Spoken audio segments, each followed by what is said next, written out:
Hello, this is Sportmentary, your host for another pick segment to our face-off.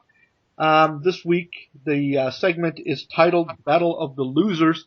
And with that in mind, hey, hi there, Comish. How goes it? How goes it? Oh, just to recap, we tied in the picks last week and in the Thanksgiving Day special. And that's only because you got the mulligan pick. The Detroit game was your mulligan. Well, that's what mulligans are for. Right. So anybody who's joining us for the first time, we do things a little different with our pick'em. We pick 4 games. The winner of the previous week gets to pick those games. And the mulligan, if it's a tie, the person who actually won naturally gets to pick the games.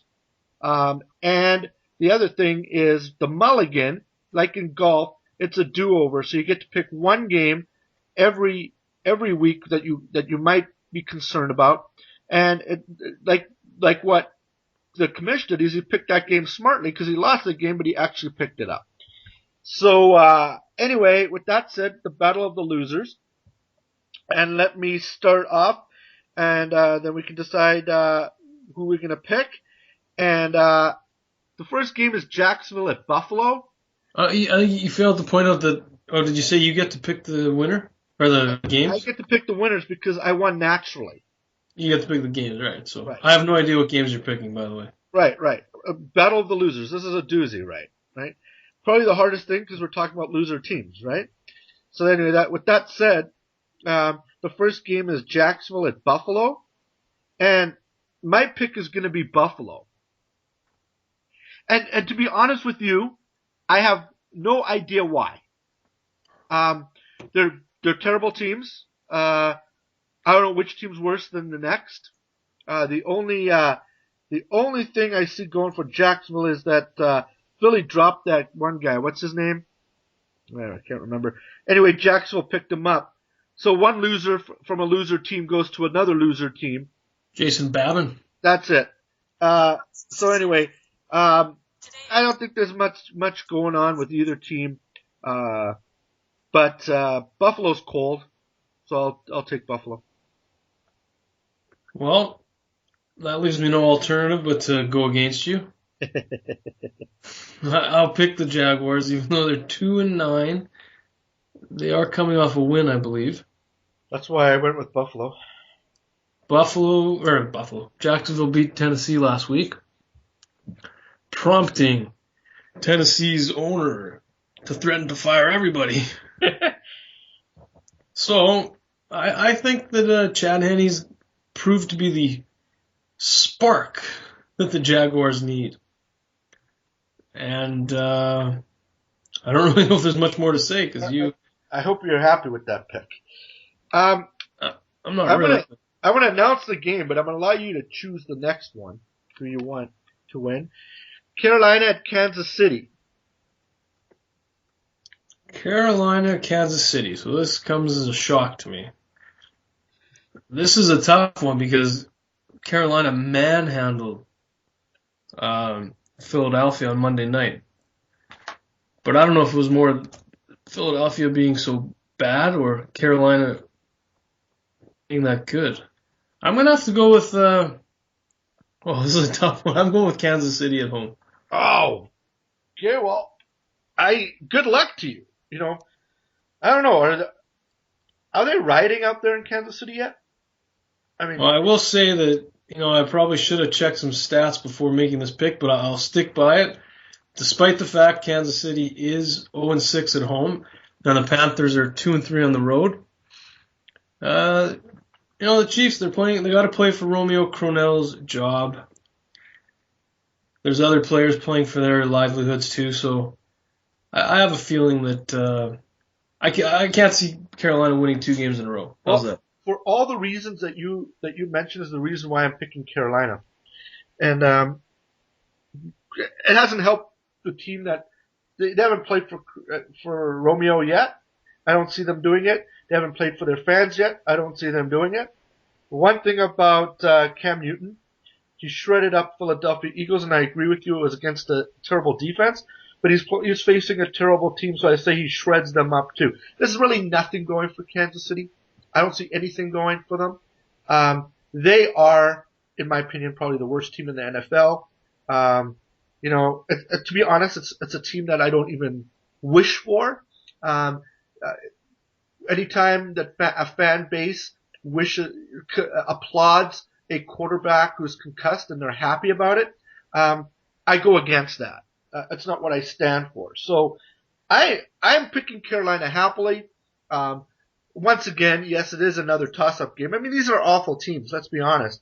0-6 at home becomes 0-7 at home, and then we can go for an 0-8 the following week, and that'll be another story. Moving right along, though, because the games just get better and better, right? The next game, I hope is not the butt of everybody's jokes like last week. Arizona at New York Jets. And I get to pick this one. And I'm going with the Jets. I say they rebound, a rebound game for them. It can't get much lower for Mark Sanchez, running into his own player's butt and fumbling. I don't see how it gets worse than that. I don't necessarily say he has a good game. He's facing a defense that sometimes can play and sometimes can make, get turnovers. So he's got to have to watch that, and he is a turnover king. So I am concerned about it.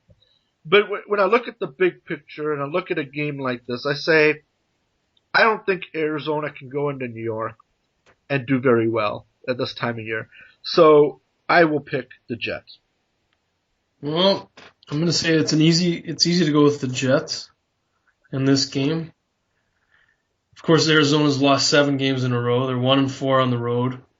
But if I recall correctly, last year Arizona went into, is it still the Meadowlands where they play? Oh, it's called MetLife Stadium. Yeah, it's called some. And they took care of business last year. MetLife Stadium. Yeah, I'm gonna go with Arizona because we have to pick differently because this wouldn't be fun if we didn't. But you've picked these games. I'm left with Arizona. I'm trying to find a reason why Arizona could win. I know they're down to their third string quarterback, but I just think that the Jets have lost their mojo. This is the game where if Larry Fitzgerald is going to do anything, this year I'm giving you a little deal here. If Larry Fitzgerald's going to do anything, it's got to be against this New York Jets defense. So, if he shows up and he has a breakout game this year, then it could be a bad situation. The other thing is that you got an unruly crowd in New York now. I mean, you got their number one fan quits, right? The fireman, whatever his name is, and he quits. I mean, he's had enough. The fans have had enough. The Jets have had enough. But that's why it's a setup game to think that they're going to lose, and I don't think they lose two at home. But anyway, I will say in favor of Arizona, they are the 4th-ranked defense against the pass. They have 15 interceptions this year. That's what I'm saying. They are. This is a game that Mark Sanchez will have to manage. He's not. He can't go out and be the star. He can't make mistakes. He makes mistakes. They're going to shred him.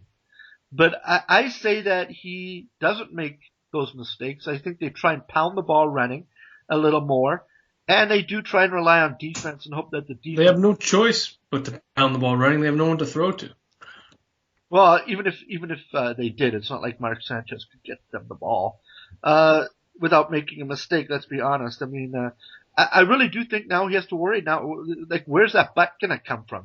Like, oh boy, gotta avoid that. I mean, he has to avoid things that most people wouldn't have to avoid, just because he's so inept. But I just I have to retract a statement. I said that Arizona had beaten the Jets last year, when in fact the Jets have won 5 in a row against Arizona. Oh, there you go. So, hopefully the rookie Lindley can come through with a better game than last week and get the win. I need the win. I'm confident with my pick. I will say that I hope Arizona does win. I love the headlines when they lose. So, they lose to Arizona. I think it's going to be pretty funny, to be honest.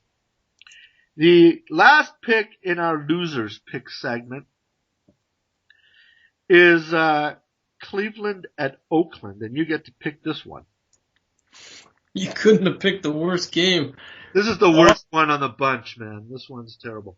You got you got Cleveland, who hasn't won on the road this year, so they're 0-5. You got the Raiders at 2-3 at home. So 2 of their wins this year have come on the road. Coming home. You never know which Raider team's going to show up, and they're staring at a 10th consecutive season finishing below 500. But I think Cleveland's is showing some promise, and I'm going to say that Brandon Weeden leads Cleveland to a victory. Cleveland, you said? Yeah. I just think Carson Palmer's seen better days, and he just will not. He just doesn't have it. Well, there's really no reason to pick Oakland or Cleveland in my book. Seriously, it's a toss-up game for me. As I said, I have no reason to pick. These are two really awful teams. Yeah, but here's the thing.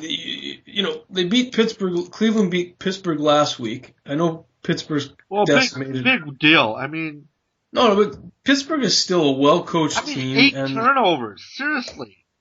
Okay, so it wasn't Charlie Batch's finest moment. It wasn't the whole team. I tell you this. That actually seals it for me. I don't think there's a way that Cleveland goes in there and Oakland wins it. Well, I don't know why. I'm going to give you the name of a running back. His name is Trent Richardson. I'm going to give you a Raiders defense that has given up 728 yards and 9 scores since their last victory. I'm going to give you the stats. Well, Trent Richardson. Stats mean nothing. I mean, you have one good week, you come in and you have a bad week. I don't know. I just say that I'm gonna. What was their record on the road? Well, it's 0-5, but yeah, Trent Richardson's on fire. 407 yards, 2 TDs over his last 4 games. There's running backs have streaks, right? They can have 3 or 4 games where they do that, and then they hit the wall and they can't get 30 or 35 yards. So that doesn't mean anything. I say that I'm comfortable with my Oakland pick, kind of. Well, I guess there is one thing in your favor. The Raiders have won 2 straight over Cleveland, but they've been close games. It's only been by 9 points, so in those 2 victories. And it's been a while since Cleveland's beaten Oakland in Oakland. Well, with these 2 teams, you throw everything out the window. You throw stats, you throw head-to-heads. These are teams that are lucky that they're in the NFL at this point. That's just my assessment on them. I don't have much confidence in any of them, but we have to pick. And it would be easy to go with you and pick Cleveland, but I have a better solution than going with you picking them. Which leads us into our mulligan game. And of all that's done here, I'm going to take the Cleveland-Oakland game as my mulligan. Very strategic of you in your the way you've set things up to pick. Yeah. So I would think Cleveland, of all the loser teams, Cleveland has the best chance of winning. Okay. This week. So that wasn't going to be my mulligan pick anyways. My mulligan pick will be the Carolina game. I mean, I have a choice. It should really be the Arizona game, but I have a feeling that I might have bit off more than I could chew picking against Carolina. Yeah, well, that's a good pick too. In any event, these are really bad teams, and And that's why I picked them, because seriously, these teams I don't think deserve to take the field this week. I don't think they've earned that right, to be honest. Well, I disagree with you. They still play. They go out. Just because they can't get their acts together. There's always going to be bottom feeders in any league. The NFL wanted parity. You can't. This season isn't really about parity anymore. There's too many teams that are, I guess, running away with it. But there is quite a bunch for those teams that'll end up at 9-7, though. There's enough really bad teams out there, but yeah, I don't know. It's a weird year. But what I mean is they don't deserve to take the field. It's almost a crime to charge people to see them play. That's just my assessment with those 8 teams, is that somebody has to pay to see them play. Well, I will say the fact that, and I didn't realize this until seeing it, the fact that Oakland hasn't had a winning season in 10 years is absolutely shocking to me. Well, tell me when the last time Cleveland had a winning season. I would have to look that up, but I'm gonna say it's probably as long as. I'm gonna venture a guess is that they haven't, since they've been back in Cleveland. The last time I remember Cleveland being in the playoffs was when Ernest Binder played for them, and that was almost 20 years ago. They've had to have made the playoffs sometime in the 90s. In the 90s, you're saying? Yeah. I don't recall. I just don't recall. I'm just saying it's been a long time. You mentioned Oakland not making the playoffs. I just wanted to throw Cleveland in there. You know what's changed Oakland's fate was that playoff game against Tom Brady. You know what changed their fate? Is the Super Bowl against Tampa. Remember one of their players, when AWOL went to Mexico or something, he had some mental health issues? Yes, I do recall that. He went like on a drug binge or some weird thing, and he was like their star player, and it happened like the night before the Super Bowl, and it just killed him. It really hurt the team. I think that was the beginning of the end for the... Well, it's just been mismanagement. It's the fans in Dallas want to see Jerry Jones out of the picture. I mean, Al Davis did not do his team any favors over his years. But, I mean, we shouldn't speak ill of the dead. He is gone. It'll take a while to... need to realize when they need to delegate certain duties to people that are more experienced in that area. Jerry Jones is too much of an ego to be able to do it. And I think he has to be out of the picture, sell the team, which he's not going to do, for him to relinquish that duty. I don't see him doing it, and it's a detriment to the Cowboys. If he evaluated himself like he evaluates the coaches and the players, he should fire himself. Because this is true, man. He's done a horrible job. Oh, and by the way, Cleveland did make the playoffs 10 years ago. 2002. 10 years ago. Which version of Cleveland was it? It was Cleveland Browns. It was with a 9-8 record. No, which version? What do you mean, which version? Well, what year did they come back in the league? I don't remember. We should know these things, dude. But anyway, you're the stats guy. But anyway, 10 years ago. Can you imagine being a fan of a team that hasn't made the playoffs in 10 years? You're gonna laugh. Don't bring out the old Winnipeg Jets, because that's what I was about to say. They made the playoffs every few years, though. I mean, it wasn't the same. Might have not won games or a series, but you can't compare the two. This is putrid.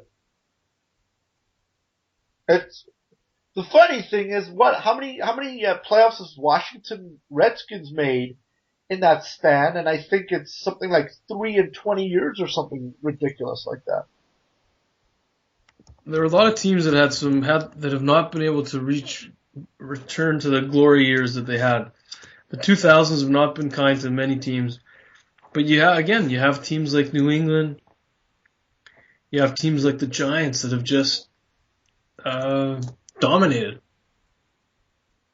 And it's hard. The NFL is one of probably the toughest league to make the playoffs in. So that's I guess a topic for another discussion. It is. NFL and Major League Baseball, But that is why the NFL to me is so exciting, is that each game has such a significance of the season.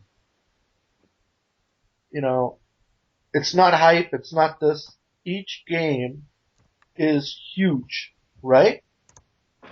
So, it makes it exciting from a fan perspective to watch these games every week to see what's going to transpire.